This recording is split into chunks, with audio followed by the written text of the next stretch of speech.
Doyen Park whistled a happy tune as he walked through the bright corridors of Galactic Station Nexus 7. The large metal box he carried made soft, scratching sounds. Inside, something moved and grumbled. "Almost there, Baram," Doyen said to the box. "Just a quick checkup, then we can go home." The box shook. A deep sound came from inside. Not quite a growl, not quite a purr. Doyen smiled. His companion was getting impatient. Doyen had been a cargo pilot for 8 years. He traveled between stars, carrying goods from one world to another. The work was good, but lonely. Long months in space with nobody to talk to. That was why he got Baram 3 years ago. Best decision he ever made. The medical bay doors opened with a soft hiss. Inside, everything was clean and white. Strange tools hung on the walls. Tools made for fixing bodies of every shape and size. The galaxy had thousands of different species, and they all needed doctors sometimes. Dr. Vexen stood in the center of the room. The doctor had 4 arms and a body that looked like it was made of blue crystal. Their species came from a world called Trilax. Doyen had met a few Trilaxians before. They were smart, careful, and very good at their jobs. "Good morning, Dr. Vexen," Doyen said with a smile. "Thanks for seeing us on short notice." Dr. Vexen's crystal body flickered with soft blue light. That meant they were being friendly. "Good morning, Mr. Park. I have your appointment information here. A standard health screening for your companion animal before your next voyage." "That's right," Doyen said. He set the box down gently. "We're heading out to the Outer Rim next week, long trip. I want to make sure he's healthy before we go." Dr. Vexen picked up a data pad with 2 of their hands. Their other 2 hands moved across the screen, pulling up information. "Let me just review the records. Species designation, Panthera tigris." The doctor went very still. The blue light in their body started flashing yellow. Yellow meant worried, very worried. "Is something wrong?" Doyen asked. Dr. Vexen's hands shook as they turned the data pad around. On the screen was a picture from Earth's wildlife database. A massive orange and black striped animal with huge teeth. Its yellow eyes stared out from the screen. Below the picture, words flashed in red: "Extreme Predator. Danger Class Maximum." "Mr. Park," Dr. Vexen said slowly, "you have an apex predator in that container." Doyen looked at the screen, then at the box, then back at the screen. "Well, yes. That's Baram. He's a Siberian tiger." "Didn't the paperwork say that?" "The paperwork said companion animal." Dr. Vexen's voice went high. "This creature can kill with 1 bite. Look at these statistics. 400 pounds of muscle. Teeth like knives. Claws that can tear through metal." "Oh, don't worry," Doyen said, waving his hand. "Baram's really gentle. He wouldn't hurt anyone." Dr. Vexen backed away from the box. "Mr. Park, I must ask you not to open that container. I am calling security." "Security? Why?" Doyen looked confused. "He's just here for his shots. Maybe check his teeth. Standard stuff." But Dr. Vexen was already pressing buttons on the wall. Red lights started flashing. A loud alarm sound filled the air. The medical bay doors slammed shut with a heavy bang. Metal plates dropped down over the windows. The station's speakers crackled to life. "Alert! Alert! Dangerous predator in Medical Bay 7. All personnel evacuate nearby sections. Security teams respond immediately." Doyen stood in the middle of the locked room, still holding Baram's carrier. "This seems like an overreaction," he said. Dr. Vexen had retreated to a small booth in the corner. It had thick glass walls. They spoke through a speaker. "Mr. Park, please step away from the predator and move to the safe zone." "He's not a predator, he's my friend," Doyen said. But he was talking to himself now. Dr. Vexen wasn't listening. Inside the carrier, Baram made another sound. Louder this time. The box shook harder. "It's okay, buddy," Doyen said softly. He knelt down and put his fingers through the carrier's bars. Something warm and rough licked his fingers. "I know you don't like the carrier. We'll be done soon." Through the speaker, Dr. Vexen's voice was shaking. "Mr. Park, do not put your hands near the creature. It could bite them off." Doyen sighed. This was going to be a long day. Outside the medical bay, he could hear running feet. Voices shouting. Heavy equipment being moved. The whole station was reacting like there was a bomb in here. "Listen," Doyen said, standing up and walking toward the glass booth. "I think there's been a misunderstanding. Baram is certified for space travel. I have all his papers. He's had all his training. He's safe." "Training?" Dr. Vexen stared at him. "You can train a predator?" "Of course," Doyen said. "Baram knows lots of commands. Sit, stay, come, leave it. He's very smart. Dr. Vexen's crystal body flashed red now. Red meant scared. Very scared. That makes it worse. An intelligent predator is more dangerous. Doyen rubbed his face. How could he explain this? To him, Baram was just Baram, his lazy, food-loving, belly-rub-demanding companion. But to Dr. Vexen, Baram was a monster. The speaker crackled again. A new voice. This is Station Master Korun. Human, can you hear me? I can hear you, Doyen said. What is the status of the predator? Is it contained? He's in his carrier, Doyen said. He's fine. Everything is fine. We are sending armed response teams. Please remain calm and do not provoke the creature. Armed response teams? Doyen's voice went up. For a vet appointment? Baram chose that moment to make his opinion known. A deep rumbling roar came from the carrier. The sound was so loud it made the walls shake. It was the sound of a creature that ruled the forests of Earth for millions of years. The sound of an apex predator announcing its presence. In the glass booth, Dr. Vexen made a high-pitched noise and collapsed. They had fainted. Doyen looked at the carrier. Baram, was that really necessary? The carrier shook. A different sound came out now. A softer sound. Chuffing. It was the sound tigers make when they're happy. Baram thought this was funny. You're not helping, Doyen told him. Through the locked doors, Doyen could hear more voices. More equipment. The sound of weapons being charged. He sat down on the examination table and waited. This was definitely not how he planned to spend his morning. All he wanted was a simple checkup. How did it turn into this? In the carrier, Baram yawned. His huge teeth flashed in the light. Then he settled down for a nap. He had no idea he had just caused a station-wide emergency. As far as he was concerned, this was just another boring trip to the doctor. Doyen looked at the locked doors, the flashing alarms, the unconscious doctor, and his sleeping tiger. He started to laugh. He couldn't help it. Humans and aliens really did see the world in very different ways. 20 minutes passed. The medical bay stayed locked. Doyen sat on the examination table checking his messages. Baram slept in his carrier. Dr. Vexen had woken up but stayed in the safety booth watching them like they might explode at any moment. Outside, Doyen could hear people arguing. Lots of people. Finally, the speaker crackled again.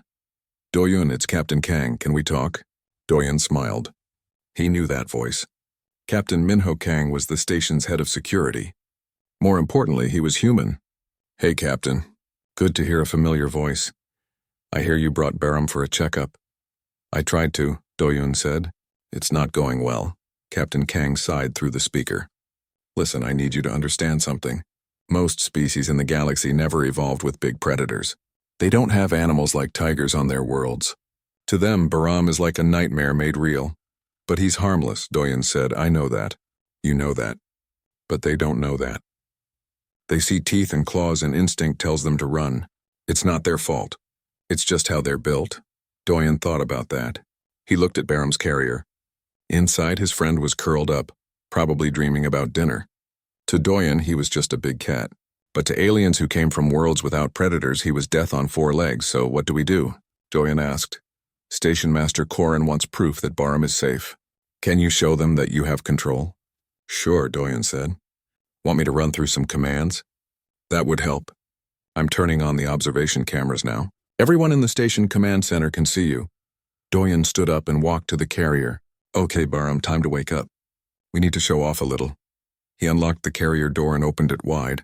Baram stretched. First his front legs, then his back legs. His mouth opened in a huge yawn, showing every one of his teeth.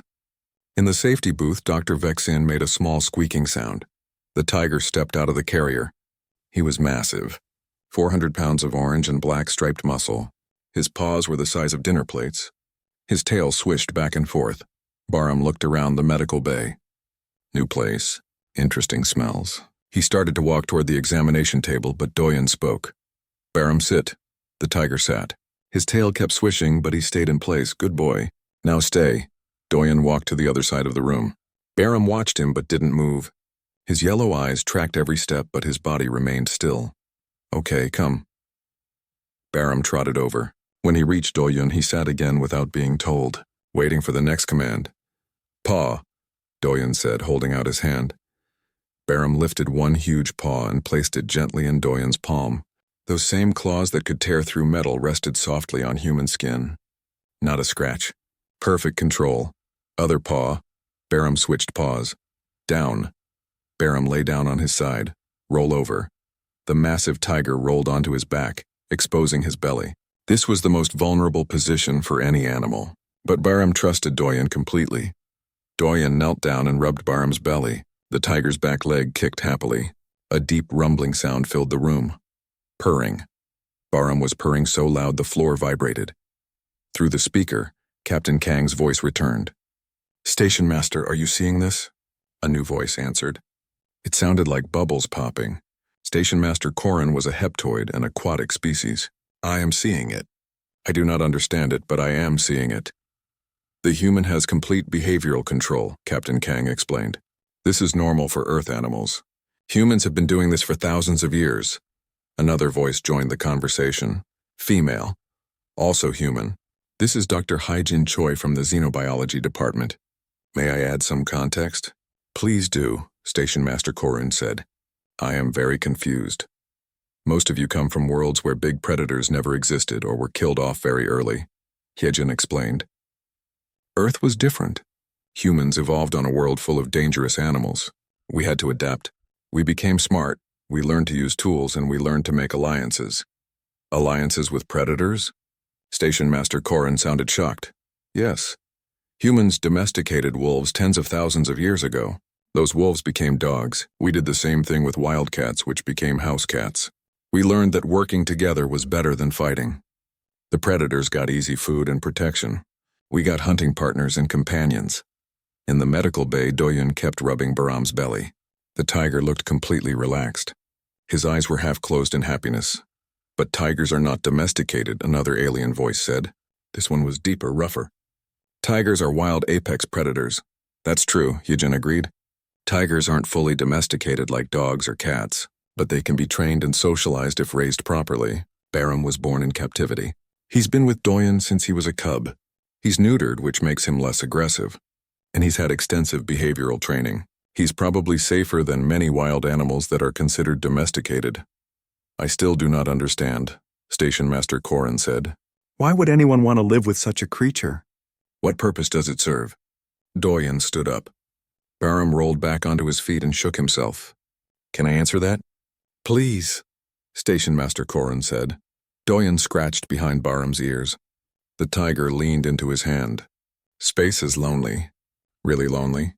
I spend months at a time on my ship, just me and the cargo. Barum keeps me company. He makes me laugh. When I'm having a bad day, he's there. When something goes wrong, he helps me stay calm. He's not a tool or a weapon.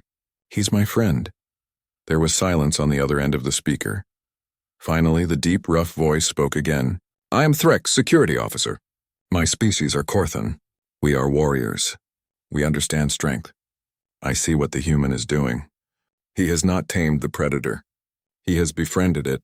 They are packmates. This is honorable. It is strange," Station Master Korin said, "but perhaps not dangerous. If the human maintains control." "I can maintain control," Doyen promised. "Baram goes everywhere with me. We've been on dozens of stations. Never had a problem before." "That is because you warn people first," Captain Kang said, and Doyen could hear the smile in his voice. "Your paperwork said companion animal, not apex predator." Doyen had the grace to look embarrassed. The form only had a few options. Companion animal seemed closest. "I didn't think it would cause this much trouble." Barum, bored with all the talking, padded over to the examination table. He hopped up onto it with surprising grace for such a large animal. Then he lay down and started grooming his paw. Just like a house cat. A very, very large house cat. In the safety booth, Dr. Vexen stared at the scene. The predator was cleaning itself, acting like it owned the place, and the human just stood there smiling like this was perfectly normal. Maybe, Dr. Vexen thought, humans were the truly strange ones, not the predators they kept. "So," Doyen said to the speaker, "can we do the checkup now? Barum really does need his shots before we leave." 2 hours had passed. The standoff continued. Station Master Korin had agreed to let the checkup happen, but Dr. Vexen was too scared to come out of the safety booth. Nobody blamed them. 3 other veterinarians had been called. All of them took one look at Bahram through the cameras and refused. Doyen sat on the floor next to the examination table. Bahram lay beside him, using Doyen's leg as a pillow. The tiger's eyes were closed. His breathing was slow and steady. He looked peaceful, but then Bahram's stomach growled, loud like thunder. The tiger's eyes opened. He lifted his head and looked at Doyen. There was a message in that look. A very clear message. "I know, buddy," Doyen said. "You're hungry." "I'm sorry. We'll get food soon." Bahram stood up. He stretched again. Then he started pacing, back and forth across the medical bay. His tail lashed from side to side. He made a low sound in his throat. Not quite a growl. Not quite a meow. Something in between. "Oh no," Doyen said. "Not the dinner tantrum." Not now, but it was too late. Bahram was in full tantrum mode. The tiger walked up to Doyen and bumped his head against his human's chest. Hard. Then he made the sound again. Louder. Then he walked to the door and pawed at it. Then back to Doyen. Head bump. Loud sound. Back to the door. "I can't open the door, Bahram. We're locked in, remember?" Bahram didn't care. He wanted dinner. He wanted it now. And he was going to make sure everyone knew. The tiger opened his mouth and roared. It was not like the first roar. That one had been a greeting. This was the dinner roar. The sound that said, "Feed me or I will complain until you do." It was loud enough to hurt Doyen's ears, loud enough to make the medical equipment rattle on the shelves. Through the safety booth glass, Dr. Vexen's crystal body turned bright red. They pressed themselves into the corner, all four arms wrapped around their body. The speaker crackled. Multiple voices talking at once. Panic. "The predator is aggressive. It's going to attack. Deploy containment measures." Wait. Doyen jumped to his feet, waving his arms at the cameras. "He's not attacking. He's just hungry. This is what he does when he wants dinner." Station Master Corin's voice cut through the chaos. "The predator is preparing to feed?" "No. Well, yes, but not like that." Doyen ran his hands through his hair. "He's not hunting. He's complaining, like a child who wants a snack. He does this every single day at feeding time." Bahram roared again. This time he added a whine at the end. It was almost funny. The sound of the galaxy's most dangerous predator whining like a puppy who wanted treats. Captain Kang's voice came through, calmer than the others. "What does he eat, Doyen?" "Meat, about 10 pounds a day. I usually have some in my ship, but I didn't bring any because I thought this would be quick." "We have meat in the station food storage," Captain Kang said. "Raw protein for various species." "Would that work?" "Yes, any kind of meat. He's not picky." "Well, that's not true. He prefers salmon, but he'll eat anything." Hyejin's voice joined in. "Station Master, I have a suggestion. Let Doyen feed Bahram while we watch. It will help everyone understand human-predator interaction better. Knowledge reduces fear." There was a long pause. Then Station Master Corin spoke. "Very well. But the human must maintain complete control. If the predator shows any sign of aggression toward others, we will take action." "He won't," Doyen promised. "Once he gets food, he'll be happy again." 10 minutes later, a small drone flew into the medical bay through a ceiling hatch. It carried a sealed package. The package dropped onto the examination table, and the drone left quickly. Bahram's whole body tensed. He could smell the meat through the package. His eyes locked onto it. Every muscle was ready to pounce. "Bahram, sit," Doyen said firmly. The tiger sat, but he didn't look away from the package. His tail swished fast. His mouth was slightly open. Drool dripped onto the floor. Doyen opened the package. Inside were chunks of red meat. He picked up one piece. "Bahram, wait," he said. The tiger waited. Every part of his body said, now, give it to me now." But he waited, because Doyen told him to. "High five," Doyen said, holding out his hand.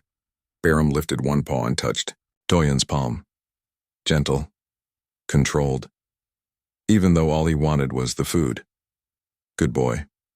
Spin." Bahram stood and turned in a circle. "Play dead." Bahram flopped onto his side, legs in the air. His eyes never left the meat in Doyen's hand. "Okay. Get it." Doyen tossed the meat. Bahram caught it in midair. One snap of his jaws and it was gone.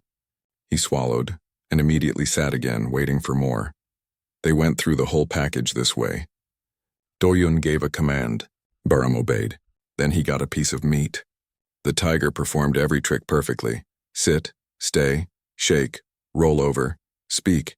even jumped through an imaginary hoop. When the last piece was gone, Bahram licked his lips and yawned. Then he walked to a corner of the medical bay, circled 3 times and lay down. Within minutes he was asleep. Dinner and a nap. Life was good. The speaker was very quiet. Then Threx's rough voice spoke. That was unimpressive. The human has total control. The predator obeys even when its hunting instinct is strongest. How? Dr. Vexen's voice was shaky but curious. How did your species do this? On my world, we killed all the predators. It was the only way to be safe. How did humans make them serve? Doyen cleaned up the empty package. We didn't make them serve us. That's not how it works. Domestication is a partnership. We give them food, shelter, safety, and love. They give us companionship, protection, and loyalty. Both sides benefit. But you control its behavior, Station Master Korin said. It does what you command. Training isn't the same as slavery, Doyen explained. Bahram learned these behaviors because I rewarded him. Positive reinforcement. He could refuse if he wanted. He obeys because he trusts me and knows I'll take care of him. We're a team, Yejin spoke up. This is actually the key to understanding humans. We don't see other species as tools or threats automatically. We see potential partners. That's why humans do well in the galactic community. We know how to make alliances, even with beings very different from us. Even with predators, Captain Kang added. Even with species that should be our enemies. If we can befriend Earth's tigers and wolves, we can befriend anyone. In his corner, Bahram snored. It was a deep, rumbling sound. The sound of a predator who felt completely safe. Who knew his human would protect him, just as he would protect his human. Dr. Vexen slowly opened the door of the safety booth. They took one step out, then another.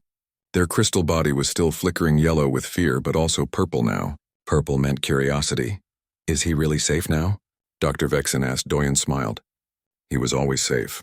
But yes, he's extra sleepy after meals. Now would actually be a good time for the exam if you're ready. Dr. Vexen looked at the sleeping tiger, then at Doyen, then back at the tiger. They took a deep breath. Very well. Let us try. While Bahram slept, Hyejin arrived at the medical bay. She was a xenobiologist, someone who studied alien life. But today she was here to help aliens understand Earth life. She carried a portable computer screen.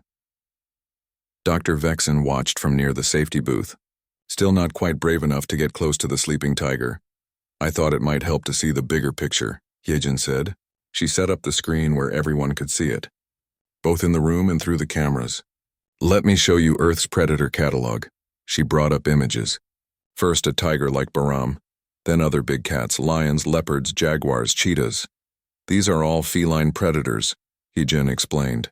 Humans have domesticated the small ones. House cats. There are billions of them across the galaxy now. Some humans keep the big ones like Doyen does, but that requires special training and licenses. Next came images of wolves. Gray wolves with yellow eyes and sharp teeth. These are wolves, the ancestors of dogs. Humans domesticated them over 30,000 years ago. Wolves are pack hunters. Very intelligent. Very dangerous in the wild. But humans turned them into our best friends. Today, there are over 900 million dogs in the galaxy, most of them on human ships or colonies. Through the speaker, Station Master Korun made a gurgling sound. You mean to tell me that most human vessels carry predators? Companion animals, Captain Kang corrected. But yes, dogs, cats, sometimes birds. Many humans don't feel at home without them. Hyejin continued. More images appeared. Bears, crocodiles, sharks, snakes, spiders, eagles, each one more terrifying than the last. Earth is a dangerous world, Hyejin said. These are just some of the predators that humans evolved alongside. We survived not by being the strongest, but by being the smartest. We used tools. We worked together, and we learned which animals we could make deals with. Dr. Vexen studied the images. Their crystal body flickered through several colors. This explains much. You come from a nightmare world. How did you not go extinct? Because we're predators too, Doyen said quietly. Everyone looked at him. It's true, Hyejin said. Humans are omnivores, but we have many predator traits. Forward-facing eyes for tracking prey. We can run for hours without stopping. We can throw weapons with deadly accuracy. We hunt in groups using complex strategies. Early humans were persistence hunters.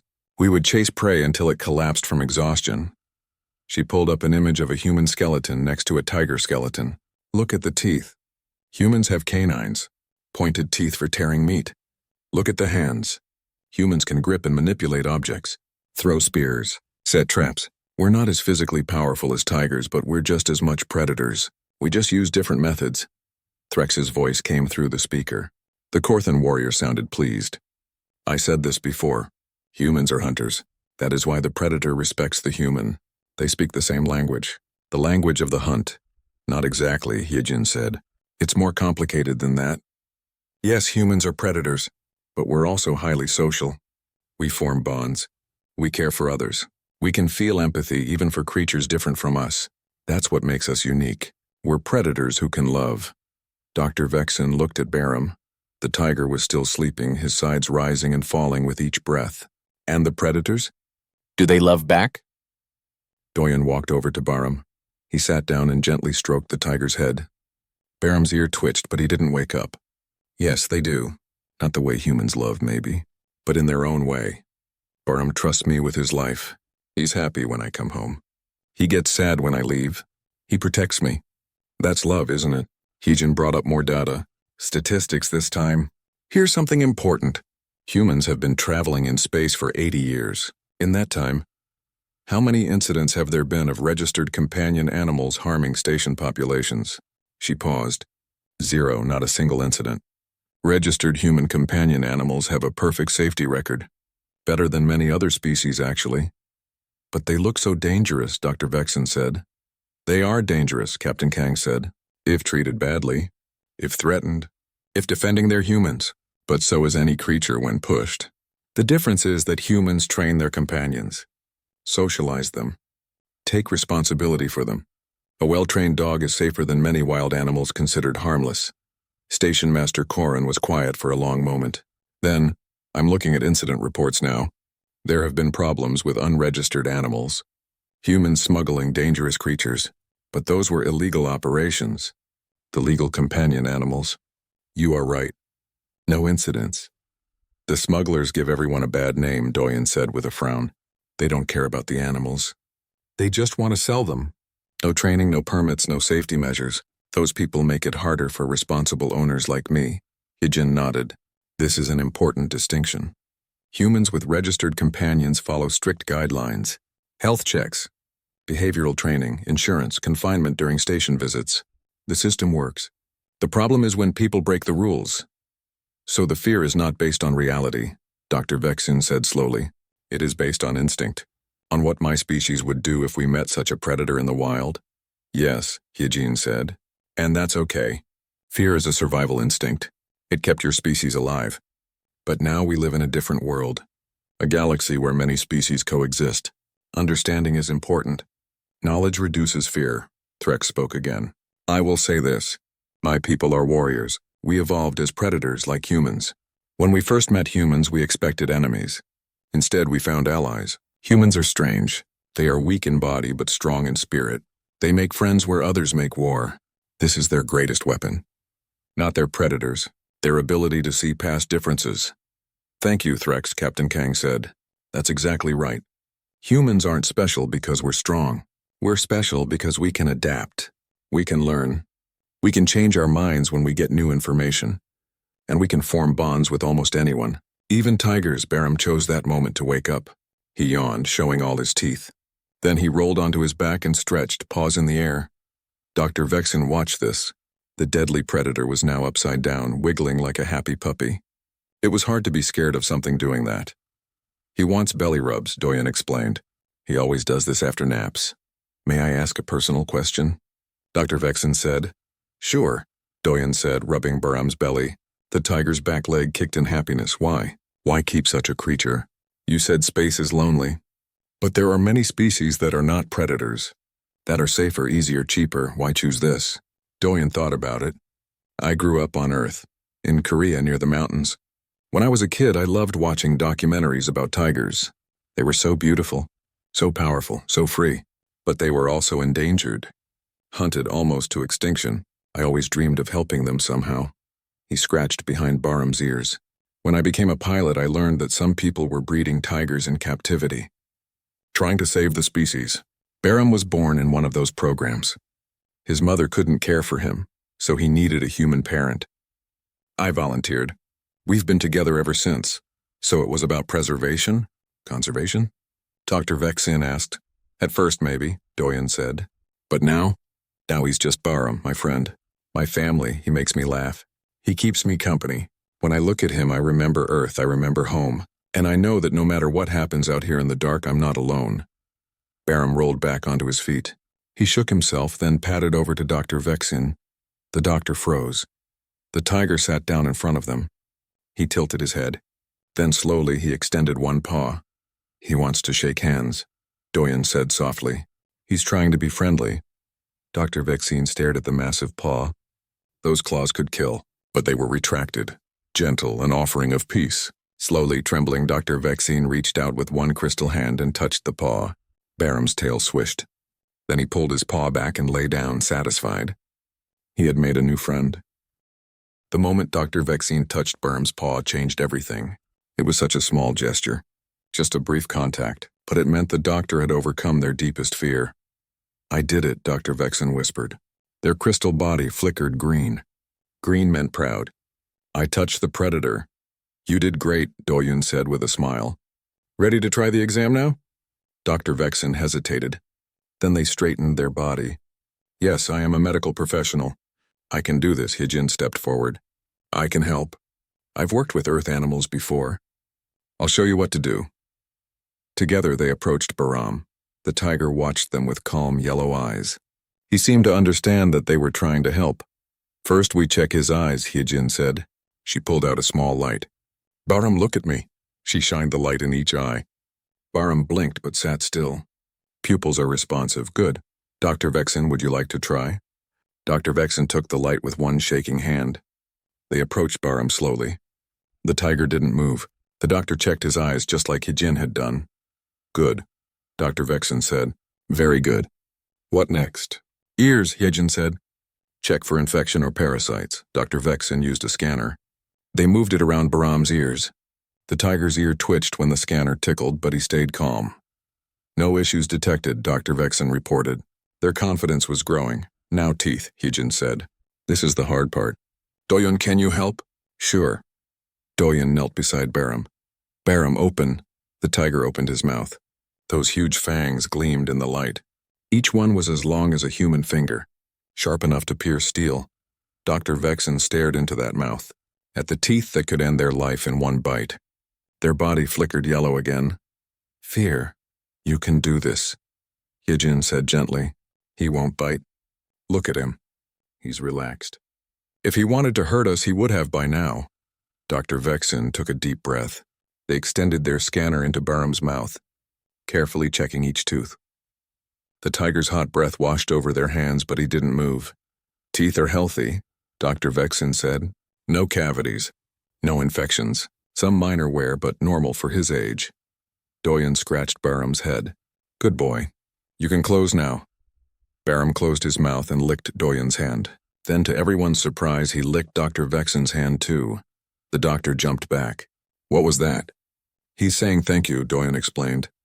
And that he likes you. Tiger tongues are very rough. It's like being licked by sandpaper, but it means he trusts you now. Dr. Vexin looked at their hand, then at Barham. Then they did something unexpected. They reached out and gently touched the tiger's head. Just for a moment. The predator's fur was soft under their crystal fingers. Remarkable, Dr. Vexin whispered. They finished the exam quickly after that. Heart rate, breathing, temperature, all normal. Dr. Vexin gave Barham his vaccinations. The tiger didn't even flinch when the needle went in. All done, Dr. Vexin said. He is in perfect health. Cleared for space travel. Thank you, Doyen said. I know this wasn't easy for you. It was terrifying, Dr. Vexin admitted. But also educational. I learned something today. About predators. About humans. About fear. The medical bay doors finally opened.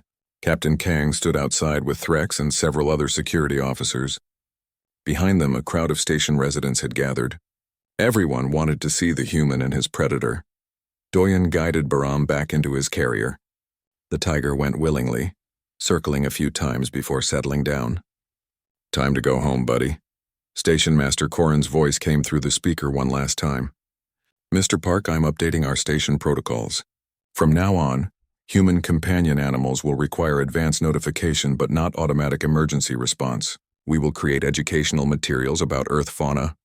Dr. Vexine has volunteered to help. Dr. Vexine's crystal body flickered blue. Happy.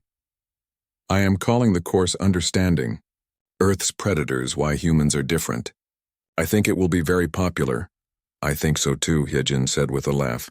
I'll help you put it together. This was a good learning experience for everyone. As Doyun carried Baram's carrier out of the medical bay, the crowd parted. Some aliens still looked nervous. Others looked curious. A few brave ones even asked questions. Is it true he can do tricks? How long do tigers live? Does he really purr? Doyun answered each question patiently. Captain Kang walked beside him, making sure the crowd didn't get too close. Threx followed behind, his warrior's stance protective. You handled that well, Captain Kang said quietly. Both of you. Baram was a perfect gentleman. He usually is, Doyun said, when he's fed and well-rested. The tantrum was my fault. I should have brought snacks. Threx made a rumbling sound. Korthan laughter. The predator showed spirit. I respect that. And I respect you, human. You are a good packmate to your companion. Thank you, Doyun said. That means a lot coming from you. They reached Doyun's ship. It was a small cargo vessel, old but well-maintained. The name painted on the side read, Lucky Star in Korean and English. Safe travels, Captain Kang said. Try to give us more warning next time. I will, Doyun promised. Sorry for all the trouble. No trouble, Captain Kang said with a smile. Just another day in the galactic community. Humans keeping everyone on their toes. Doyun carried Baram's carrier into the ship. Once inside, he let the tiger out. Baram immediately jumped onto the couch and sprawled across it, taking up all the space. You caused quite a scene today, Doyun told him. Baram yawned and closed his eyes. He didn't care about scenes. He had been to the doctor.